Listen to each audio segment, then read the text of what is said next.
Alors, nous voici devant le trésor du Pouliguen, un trésor qui a été découvert fortuitement en 2002 par deux particuliers dans une maison en cours de rénovation.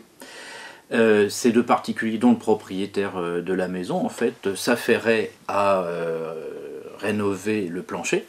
Et sous le plancher, ils découvrent une pièce d'or, un Napoléon. Ils sont déjà très contents de cette découverte, mais l'un des deux rappelle qu'à cet endroit précisément, ils avaient trouvé quelques minutes plus tôt un tuyau en plomb qu'ils avaient jeté à la déchetterie.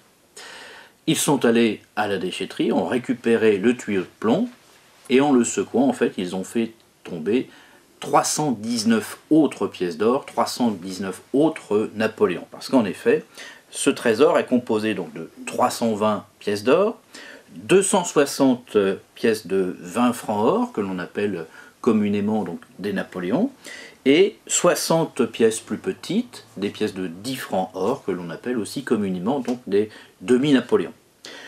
À l'époque, ce trésor était très important, puisque cela représente 5800 francs or, et au XIXe siècle, en fait, un ouvrier qualifié comme un maçon, par exemple, gagnait 2 francs par jour. Donc en fait, ça fait l'équivalent de 8 ans de salaire.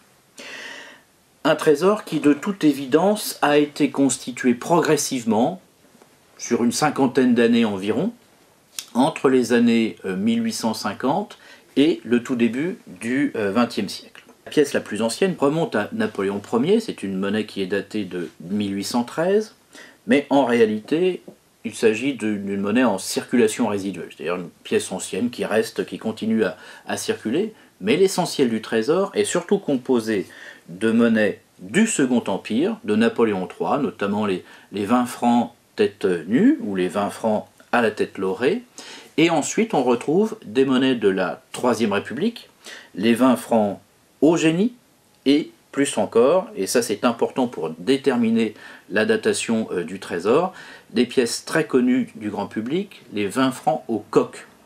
C'est notamment ces monnaies-là qui ont servi à financer l'effort de guerre pendant la Première Guerre mondiale.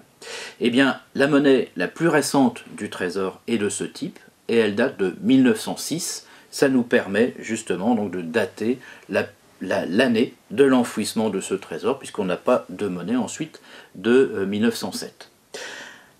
Dans ce trésor, il y avait aussi une quarantaine de pièces étrangères, notamment des monnaies belges, des monnaies italiennes, des monnaies hongroises, et également, plus exotique dans notre région, une monnaie russe, une pièce de 5 roubles d'Alexandre III. Ça peut sembler étonnant, en réalité, là aussi c'est assez classique, puisque bien avant l'euro, il y avait eu une union monétaire entre beaucoup de pays européens, en particulier à partir de 1863 et l'Union latine.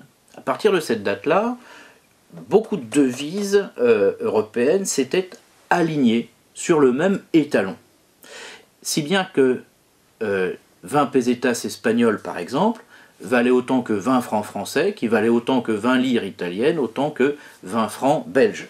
D'où la présence de ces pièces ici dans notre région, parce que finalement, il n'y avait pas de frontières, il n'y avait plus de frontières monétaires, d'où cette union, ou grâce à cette union monétaire, donc un siècle et demi avant la création de l'euro.